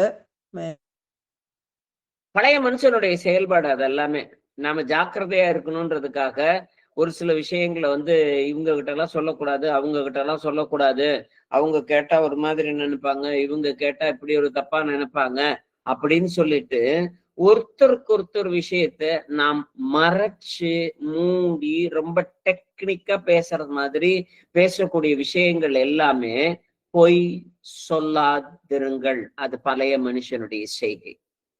அந்த பழைய மனுஷனுடைய செய்கையை களைந்து போடுவதற்கு கர்த்தர் இன்னைக்கு ஆணித்தரமாய் பேசுகிறவராய் இருக்கிறார். 1 பேதுரு 4:10. அவனவன் பெற்ற வரத்தின்படியே நீங்கள் தேவனுடைய பற்பல கிருபையுள்ள ஈவுகளை பகிர்ந்து கொடுக்கும் நல்ல உக்கிரானக்காரர் போல ஒருவருக்கொருவர் உதவி செய்யுங்கள். ஆமென். எப்படியாச்சும் ஏதாச்சும் ஒரு உதவி ஒரு கூடுகைக்குள்ளார நம்ம வந்துட்டு போயிட்டோம் அப்படின்னா யாருக்காச்சும் இந்த உதவியாச்சும் செய்ய பழகிக்கங்க. நமக்கு கொடுத்திருக்கக்கூடிய ஈவின்படி உங்களுக்கு என்ன இருக்கிறதோ இருக்கிறதுல இருந்து அது அட்வைஸா இருக்கலாம், அல்லது பொருள் உதவியா இருக்கலாம், அல்லது உடல் பிரயாசமா இருக்கலாம், அல்லது நல்ல ஒரு ஆறுதலா இருக்கக்கூடிய ஒரு சப்போர்ட், மாரல் சப்போர்ட்டா இருக்கலாம், எது வேணாலும் இருக்கலாம். பகிர்ந்து கொடுத்த ஈவின்படி, உங்களுக்கு தேவனுடைய பகிர்ந்து கொடுத்த ஈவின்படி நாம நல்ல அதை கரெக்டா உக்ரானக்காரன்னா என்னன்னா நமக்கு கொடுக்கப்பட்டதை கரெக்டா பயன்படுத்துறதா நல்ல உக்ரானக்காரன். அதை கரெக்டா பயன்படுத்தி ஒருத்தருக்கு ஒருத்தர் உதவி செய்யணும். நமக்கு கொடுத்திருக்கக்கூடிய டேலண்ட்டை சரியா பயன்படுத்துறதா நல்ல உக்ரானக்காரன். உங்களுக்கு பேசுறதுக்கு தாளந்து கொடுத்தானா கர்த்தர் கரெக்டா அதை பத்தி பேசுங்க. அல்லது உங்களுக்கு உதவுறதுக்கு தாளந்து கொடுத்தாரா கரெக்டா அதை பயன்படுத்துங்க. அல்லது உங்களால டிராவல் பண்ணி போய் ஒருத்தரை பார்த்து அவங்களுக்கு ஆறுதலா அவங்களோட கூட இருந்து உடல் உழைப்பு கொடுக்குற அளவுக்கு உங்களுக்கு உடம்ப கொடுத்துருக்கிறாரா அப்படின்னா அதை பயன்படுத்துங்க. அந்த பற்பல கிருபை உள்ள ஈவு அவங்க கையில இருக்குது. அதை பயன்படுத்தி நாம செய்யறப்ப, ஏன்னா இன்னைக்கு நமக்கு காணிக்கை கிடையாது, தசமபாகம் கிடையாது, சர்ச்சு கிடையாது, பாஸ்டர் கிடையாது, இது மட்டும்தான் இந்த சபையில இருக்குன்ற மாதிரி நாம நினைச்சிட்டு அதை மட்டுமே மெயினா பேசிட்டு one god, one church, one baptism, இதை மட்டும்தான் பெருசா மேலோங்கி பேசிட்டு இருக்கிறோம். இதை மட்டும் பேசிட்டு இருக்கிறவங்களுக்கு நமக்கு பரிசேர் கூட்டமா போயிடுவோம். ஆனா அதையும் தாண்டி நாம ஆவிக்குரிய சபையில இருக்கிறோங்கிறத மித்தவனுக்கு எண்பித்து காட்டக்கூடிய விதத்துல நீங்க முதல்ல சபைக்குள்ளார ஆரம்பிங்க. வீட்டுலதான் தேவனுடைய நியாய தீர்ப்பு ஆரம்பிக்கும் அப்படின்னா இது தேவனுடைய வீடு. அந்த தேவனுடைய வீடுங்கிறது நம்மளுடைய சபையும் கூட தான். அந்த இதுல ஒருத்தருக்கு ஒருத்தர் உதவுகரமாய் இருக்க வேண்டும் என்று தேவன் நம்மிடம் எதிர்பார்க்கிறவராய் இருக்கிறார். 2 தெசலோனிக்கேயர் 3:8-12 வரைக்கும் இருக்கிறது வாசிப்போம். ஒருவனிடத்திலும் இலவசமாய் சாப்பிடாமலும் உங்களில் ஒருவனுக்கும் பாரமாய் இராதபடிக்கு இரவும் பகலும் பிரயாசத்தோடும் வருத்தத்தோடும் வேலை செய்து சாப்பிட்டோம். உங்கள் மேல் பாரத்தை வைப்பதற்கான அதிகாரம் எங்களுக்கு இல்லை என்பதினாலே அப்படி செய்யாமல் நீங்கள் எங்களை பின்பற்றும்படிக்கு நாங்கள் உங்களுக்கு மாதிரியாய் இருக்க வேண்டும் என்றே அப்படி செய்தோம். ஒருவன் வேலை செய்ய மனதில்லாதிருந்தால் அவன் சாப்பிடவும் கூடாதென்று நாங்கள் உங்களிடத்தில் இருந்தபோது உங்களுக்கு கட்டளையிட்டோமே. உங்களில் சிலர் யாதொரு வேலையும் செய்யாமல் வீண் அலுவற்காரராய் ஒழுங்கற்று திரிகிறார்கள் என்று கேள்விப்படுகிறோம்.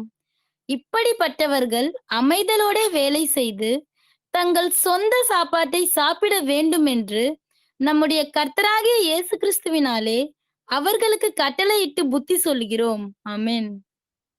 ஒருத்தருக்கு ஒருத்தர் உதவி செய்யணும் அப்படின்னு சொல்லிட்டு தேவனுடைய சமூகத்துல சொன்னாலும் ஒவ்வொருத்தரும் வருத்தத்தோட வேலை செய்து பிரயாசப்பட வேண்டும். தன் சாப்பாட்டை தான் சாப்பிடணும் அப்படிங்கிறத நான் உதவிகள் இல்லாம நான் இருப்பேன்னு சொல்லி செல்ஃப் சஃபிஷியன்சிய நல்ல ஒரு ஔஷதத்தை நல்ல ஒரு வார்த்தைய அவனுக்கு விதைக்க வேண்டும் அப்படிங்கிறதுக்காக உதாரணம் வேற யாரையுமே பவுல் சொல்லவே இல்லை, தன்னைத்தானே சொல்லுகிறவனா இருக்கிறான். நான் ராத்திரி பகலுமா நான் கஷ்டப்பட்டு சாப்பிட்டேயா, நான் யாருக்கிட்டையும் நான் எந்த உதவியும் வாங்காம நான் நின்னேன் அப்படின்னு சொல்லிட்டு வைராக்கியமாய் நின்னு பேசுறதற்குரிய காரணம் அவனுக்கு அந்த ஒரு காரியத்தை பெற முடியாது பெறக்கூடாது அப்படிங்கிறதுக்காக அல்ல, பெறாமல் நாம தேவனுடைய சமூகத்துல பிரயாசத்தோடும் வருத்தத்தோடும் வேலை செய்து சாப்பிட வேண்டும் என்ற ஒரு எண்ணம் ஒவ்வொருத்தருக்குள்ளாரையுமே கட்டளையிடப்பட வேண்டும் சொல்லிட்டு அவர்களுக்கு கட்டளையிட்டு புத்தி சொல்லுகிறேன் அப்படின்னு தான் எழுதி முடிக்கிறார். அதனால நாம உதவிகள் செய்ய வேண்டும் என்பது நமக்கு தலையான கடமை. அதே சமயத்துல வீண் அருவற்காரராய் யாதொருவரும் ஒழுங்கற்று தெரியக்கூடாது என்பதும் இந்த சபையின் மீது தேவன் விதைத்த கடமையாய் இருக்கிறது. கொலோசியர் 3:13.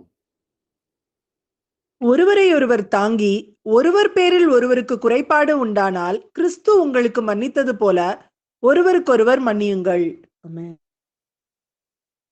எப்படி நாம ஒருத்தர் பேர்ல ஒருத்தர் குறைபாடு உண்டானால் அப்படின்னா எப்ப அன்பு செய்யுங்க அப்படின்னா அதோட மட்டும் நிறுத்தி இருந்திருக்கலாம் வசனம். ஆனா அப்படி சொல்லல. எப்படி இருந்தாலும் ஏதாச்சும் ஒரு வகையில அவங்க பேசினது தப்பு, அவங்க செஞ்சது தப்பு, அவங்க பார்த்தது தப்பு, அவங்க பிடிச்சது தப்பு, அப்படி இப்படின்னு சொல்லிட்டு சொல்ற அளவிற்கு குறைபாடுகள் வரும். குறைபாடுகள் இல்லாம இருக்காது. குறைபாடுகள் வரும் பட்சத்துல அந்த குறைபாடுகளை மட்டும் பெருசுபடுத்தணும் அப்படின்னா நாம் சுவாப கிளையை அந்த செடியிலிருந்து தரிக்கப்பட்டவர்களாய் போறதை தவிர வேற ஒரு வழி இல்லாம போயிடும். பிரிந்து போகிறவர்களாய் போயிடுவோம். ஆனா அதை உடனே மன்னிச்சு ஒருவரை ஒருவர் மன்னியுங்கள், தாங்குங்கள், கீழ்ப்படியுங்கள், சிநேகியுங்கள், அபயங்களாய் இருங்கள் அப்படின்னு சொல்லும் பட்சத்துல அவைகள் எல்லாமே மாறக்கூடியதாய் இருக்கிறது. கொலோசியர் 3:16 வாசிங்களேன். கிறிஸ்துவின் வசனம் உங்களுக்குள்ளே சகல ஞானத்தோடும் பரிபூரணமாக வாசமாயிருப்பதாக, சங்கீதங்களினாலும் கீர்த்தனைகளினாலும் ஞான பாட்டுகளினாலும் ஒருவருக்கொருவர் போதித்து புத்தி சொல்லிக் கொண்டு உங்கள் இருதயத்திலே கர்த்தரை பக்தியுடன் பாடி. ஆமென். மன்னிக்கிறது மாத்திரம் அல்ல, நாம நம்ம சொந்த வார்த்தையினால யாருக்கும் அட்வைஸ் பண்ணுங்கன்னு சொல்லி வேதம் சொல்லவே இல்லை. நான்லாம் அப்படி இருந்தேன் இப்படி இருந்தேன்னு சொல்லிட்டு சொந்த கதையும் சோக கதையும் சொல்லி சொல்லி சொல்லியேதான் பல சமயங்கள்ல பேசுறோம். ஆனா 4 வசனமாவது, ஏன்னா சங்கீதங்களினாலும் கீர்த்தனைகளினாலும் ஞான பாட்டுகளினாலும் ஒருத்தருக்கு ஒருத்தர் புத்தி சொல்லுங்கள். வேத வசனத்தை எடுத்து எடுத்துதான் நாம அட்வைஸே பண்ணணும், கவுன்சிலிங்கே பண்ணணும், ஒவ்வொருத்தரோடையும் பேசணும். அப்படிங்கிறது வேதம் நமக்கு நிர்ணயிக்கப்பட்டிருக்கக்கூடிய கடமையா இருக்கிறது. ஒருவருக்கொருவர் புத்தி சொல்ல கடவும். நாம ஒருத்தருக்கு புத்தி சொல்லுவோம். நீங்க யாரையும் கண்டிக்கிறீங்களா? யாருடைய காரியத்தை நீங்க திருத்தணும்னு சொல்லி விருப்பப்படுறீங்களா? மன்னிச்சதுக்கு அப்புறமேட்டு அதை மாத்திக்கங்கன்னு சொல்லி விருப்பப்படுறீங்களா? வசனம் தேடிக்கங்க.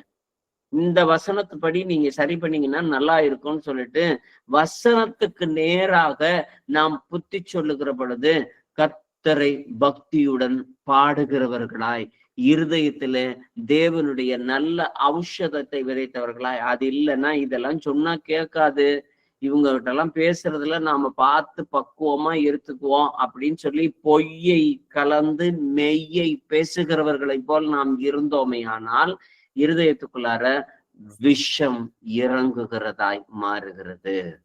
எபேசியர் 4:32. ஒருவருக்கொருவர் தயவாயும் மன உருக்கமாயும் இருந்து கிறிஸ்துவுக்குள் தேவன் உங்களுக்கு மன்னித்தது போல நீங்களும் ஒருவருக்கொருவர் மன்னியுங்கள். ஆமென். தேவன் நம்மை மன்னித்தது போல நம்மை மன்னிக்கணும். கிறிஸ்துக்கு நம்மளை மன்னிச்சது எந்த ஒரு நிபந்தனையுமே நம்ம கிட்ட கேட்கல. நீ ஊழியம் செய்யறியா அல்லது நீ அங்க போறியா இங்க போறியா அப்படின்னு சொல்லிட்டு நம்மளை மன்னிச்சதுக்கு எந்த ஒரு உத்தரவாதமே நம்ம கிட்ட இருந்து கேட்கவே இல்லை. ஆனா நம்மளை மன்னித்தார். அதே போல unconditional forgiveness is better for the house church relationship. நம்மளுடைய ஹவுஸ் சர்ச்சில் இருக்கக்கூடியது, வீட்டு சபையில இருக்கக்கூடியது, ஒருத்தருக்கு ஒருத்தர்ல இருக்கக்கூடியது அன்கண்டிஷனல், நிபந்தனையற்ற மன்னிப்பு இருக்க வேண்டியதாய் இருக்குது. லூக்கா 23:12. முன்னே ஒருவருக்கொருவர் பகைவராயிருந்த பிலாத்துவும் ஏரோதும் அன்றைய தினம் சிநேகிதரானார்கள். இயேசு கிறிஸ்துவ விசாரணைக்குனே பார்த்த பிலாத்துவும் ஏரோதும் விசாரணைக்காக ஒருத்தருக்கு ஒருத்தர் பரிமாறிக்கிட்டானுங்க இயேசு கிறிஸ்துவ. ஆனா அந்த விசாரணைக்காக பரிமாறின இயேசு கிறிஸ்துவனாலே அவனுங்க 2 பேரும் சிநேகிதன் ஆயிட்டானுங்க. ஆனா நாம விசாரணைக்காக ஒருத்தருக்கு ஒருத்தர் இயேசு கிறிஸ்துவ பகிர்ந்து கொள்ளுகிறது அல்ல, விசுவாசத்துக்காக பகிர்ந்து கொள்ளுகிறவர்களா இருக்கிறோம். ஆனா இன்னமும் அதிகமாய் சிநேகிதராய் இராதபடிக்கு சபை கூடுதலில கலந்து கொள்ளுகிறவர்களும் உண்டு. அதுல நாம தேவனுடைய பிலாத்துவும் ஏரோதும் ஒருத்தருக்கு ஒருத்தர் ஜென்ம விரோதி மாதிரி இருந்தானுங்க. அவங்களுடைய அதிகாரத்தையும் அரசியல் காழ்ப்புணர்ச்சிகளும் ஒருத்தருக்கு ஒருத்தர் இருந்துச்சு. ஆனா இயேசு கிறிஸ்து ஒருத்தருக்கு ஒருத்தர் விசாரணைக்காக பரிமாறின விஷயத்துல அவர்கள் சிநேகிதர்களாய் மாறினார்கள். ஒருத்தருக்கு ஒருத்தர் அன்பு செய்யறவனா மாறினார். ஆனா விசுவாசத்தினாலே பகிர்ந்து கொள்ளக்கூடிய நாம் இன்னும் அந்யூன்யத்திலும் தெய்வ பயத்தில் வளரக்கூடிய சிநேகிதர்களாய் மாற வேண்டும் என்று ஆவியானவர் நம்மிடமே கேட்டுக்கொள்கிறார். கலாத்தியர் 5:13. சகோதரரே, நீங்கள் சுயாதீனத்திற்கு அழைக்கப்பட்டீர்கள். இந்த சுயாதீனத்தை நீங்கள் மாம்சத்திற்கு ஏதுவாக அனுசரியாமல் அன்பினாலே ஒருவருக்கொருவர் ஊழியம் செய்யுங்கள். ஆமென். ஏன்னா நியாய பிரமாணத்துல இருந்து நம்ம சுயாதீன பிரமாணத்துக்குள்ளார நம்ம வந்துட்டோம், அன்பின் பிரமாணத்துக்குள்ளார நம்ம வந்துட்டோம்.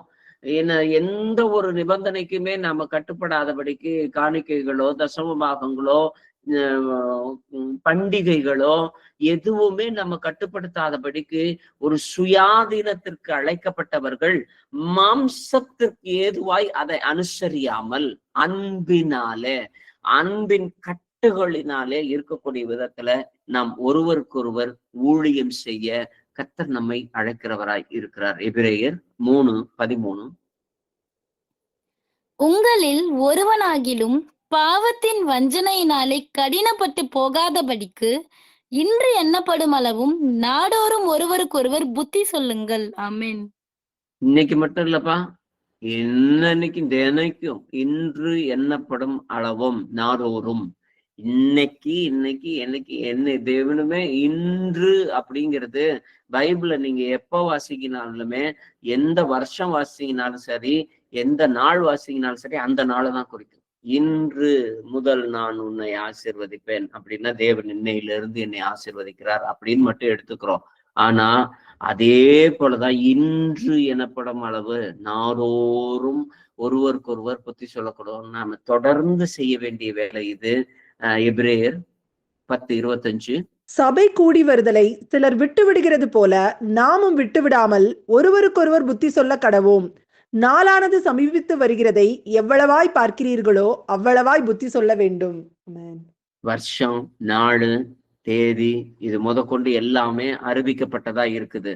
அப்படி அறிவிக்கப்பட்ட நிலையில நாம் இருக்கிறோம்னா அதற்கு தக்கதனவாய் எவ்வளவு விரைவில் கர்த்தர் வருகிறார்னோ அவ்வளவுக்கு அதிகமாய் நாம் இன்னும் அதிகமாய் நிறைய பேரை சந்திக்கணும், நிறைய பேருக்கு நாம பார்க்கணும், நிறைய காரியங்களை செய்யணும், நிறைய பேருடைய அந்யூன்யமாகணும்னு சொல்லிட்டு நம்மை நாமே தீவிரப்படுத்தணும்ன்றதுக்காக அடிப்படை சத்தியத்தை ஆவியானவர் இந்த வேளையில பேசி கொண்டிருக்கிறார்.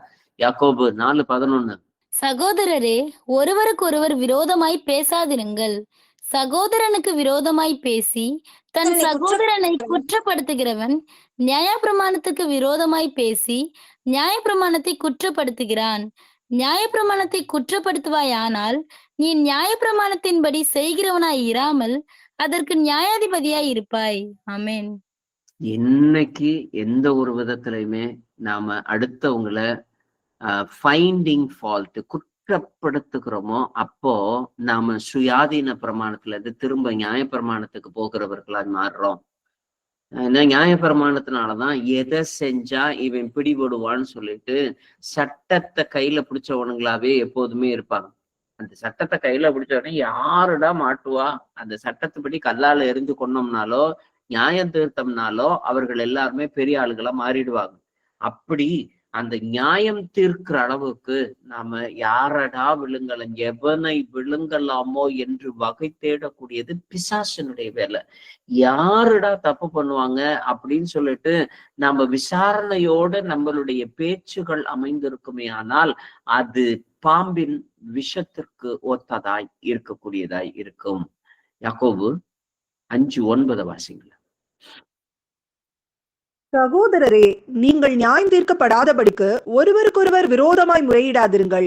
இதோ நியாயாதிபதி வாசற்படியில் நிற்கிறார். ஏன்னா வாசப்படியில நிக்கிறாருன்னு சொல்லி மத்தவன் வாசித்தா கூட பரவாயில்ல, நாம வாசிக்கிறோம்னா ரியலாவே வாசப்படியில நின்றுகிட்டு தான் இருக்கிறார். எப்ப திறந்துட்டு வரலாம்னு சொல்லிட்டு ரியலாவே வாசப்படியில வந்து நிக்கிறார். அதனால நாம அந்த பிரதர் இப்படி இல்லை, அந்த சிஸ்டர் இப்படி இல்லைன்னு சொல்லிட்டு முறையிடாதிருங்கள். எதுவா இருந்தாலுமே நீங்களே மன்னிச்சிருங்க, நீங்களே விட்டு கொடுத்துருங்க, நீங்களே முடிஞ்சா என்னது புத்தி சொல்லி எல்லாத்தையுமே சரி பண்ணிருங்க. அந்த புத்தி சொல்றது ஞான பாட்டினாலும் வேத வசனத்திற்கு உட்பட்டதாகவும் இருக்கக்கூடிய விஷயத்துல நாமளே சரி பண்ணக்கூடிய விதத்துல நாம் பக்தி விருத்தி உண்டாக 1 தெசலோனிக்கேயர் 5:11 வாசி. ஆகையால் நீங்கள் செய்து வருகிறபடியே ஒருவரை ஒருவர் தேற்றி ஒருவருக்கொருவர் பக்தி விருத்தி உண்டாகும்படி செய்யுங்கள். ஆமென். நாம செய்யக்கூடிய எந்த செயலா இருந்தாலும் பக்தி விருத்தி உண்டாக்கக்கூடிய விதத்துல இருக்கும். எபேசியர் 5:19 வாசிப்போம். சங்கீதங்களினாலும் கீர்த்தனைகளினாலும் ஞான பாட்டுகளினாலும் ஒருவருக்கொருவர் புத்தி சொல்லிக்கொண்டு உங்கள் இருதயத்தில் கர்த்தரை பாடி கீர்த்தனம் பண்ணி. நீங்க தனியா கீர்த்தனை பண்றது, பாடுறது, ஆராதனை பேசுறது இதெல்லாம் இன்னைக்கு கட்டட சபைக்குரிய வேலைதான். ஆனா புத்தி சொல்லி கர்த்தருக்குள்ளார நாம் மகிழ்ந்து பாடக்கூடியதை வேதம் எதிர்பார்க்கிறது. கடைசியாக ரோமருக்கு எழுதின நிருபம் 15வது அதிகாரம் 14வது வசனத்தை நாம் வாசித்து இந்த பைபிள் ஸ்டடி படிப்போமே.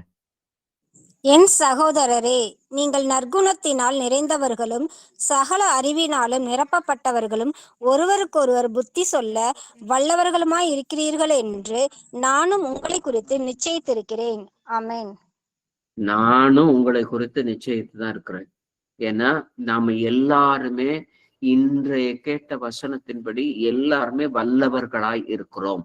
ஆனா அந்த வல்லவர்கள் சரியான விதத்திலே ஞான பாட்டுகளினாலும் கீர்த்தனைகளினாலும் சங்கீதங்களினாலும் வேத வசனத்திற்கு உட்பட்டவர்களாய் புத்தி சொல்லவும், கர்த்தருடைய அவயங்களாய் தேவனுடைய சமூகத்துல ஒருத்தருக்கொருத்தர் கனம் பண்ணவும் மன்னிக்கவும் தேவனுக்கு உதவி செய்யக்கூடிய விதத்துல நாம் நாம் ஒருத்தருக்கொருத்தர் உதவி செய்யக்கூடியவர்களாகவும் பொய் சொல்லாதவர்களாகவும் மெய்யை மட்டுமே பேசுகிறவர்களாகவும் கீழ்ப்படிந்து மனத்தாழ்மையை அணிந்து கொள்ளுகிறவர்களாகவும் இருக்க கர்த்தர் தாமே நம்மை இந்த நாளிலே பலப்படுத்த தலைகளை எல்லாரும் தாழ்த்தி ஜெபம் பண்ணுவோமே. மகா இரக்கமும் கனமும் பொருந்திய எங்கள் பரமனேஸ்வரே, இந்த இரவு வேளையிலே உம்முடைய சத்திய வசனத்தை நாங்கள் தியானிக்க நீர் கொடுத்த இந்த மகா பெரிதான ஸ்லாக்கியத்திற்காய் கோடி ஸ்தோத்திரங்களை ஏறெடுக்கிறோம் ராஜா. தேவரீர் சர்ப்பமானது ஏவாளுடைய இருதயத்துல கக்குன விஷத்தை போல எங்களுடைய இருதயத்துல இந்த சபை கூடுகைக்கு விரோதமாய் எழும்பின எல்லா விஷத்தினுடைய கிரியைகளும் இந்த நிமிஷமே அதமாகி போவதாக ராஜா. எங்களுடைய வார்த்தைகள் எல்லாம் உம்முடைய வசனத்தின்படியே பிறருக்கு பிரயோஜனம் உண்டாக்கத்தக்கதான, பிறருக்கு இதோ ஆறுதல் தரக்கூடிய விதத்துல, வல்லவர்களாய் மாறக்கூடிய விதத்துல, அறிவில் நிரப்பப்பட்டவர்களும் ஒருவருக்கொருவர் புத்தி சொல்ல வல்லவர்களுமா இருக்கக்கூடிய விதத்துல எல்லா சீஷர்களும் சகோதரிகளும் மாறக்கூடிய விதத்துல தேவ ஆவியானவருடைய வல்லமை உண்டாவதாக ராஜா. எங்களுடைய பேச்சிலும் செயல்பாட்டிலும் பக்தி விருத்தி உண்டாயிருக்க கடவதாக ராஜா. முறையிடாதபடிக்கு, விரோதமாய் பேசாதபடிக்கு, மன்னியாமல் இருக்காதபடிக்கு, புத்தி சொல்லுகிறவர்களாகவும் புத்தி சொல்லி ஒருவரை ஒருவர் நாடோறும் தேற்றுகிறவர்களாகவும் இருக்க, ஒருத்தருக்கொருத்தர் ஊழியம் செய்கிறவர்களாயிருக்க, ஒருத்தருக்கொருத்தர் மன்னிக்கிறவர்களாயிருக்க, ஒருத்தரை தாங்கி ஒருவரோடு ஒருவர் குறைபாடு உண்டானால் எல்லா விஷயத்திலுமே நாங்கள் நேர்த்தியும் நன்மையும் செம்மையுமானவர்களாயிருக்க நீரே எங்களை பாதுகாத்து கொள்ளும், வழி நடத்தும் எங்கள் ஜீவனுள்ள நல்ல பிதாவே. ஆமென்.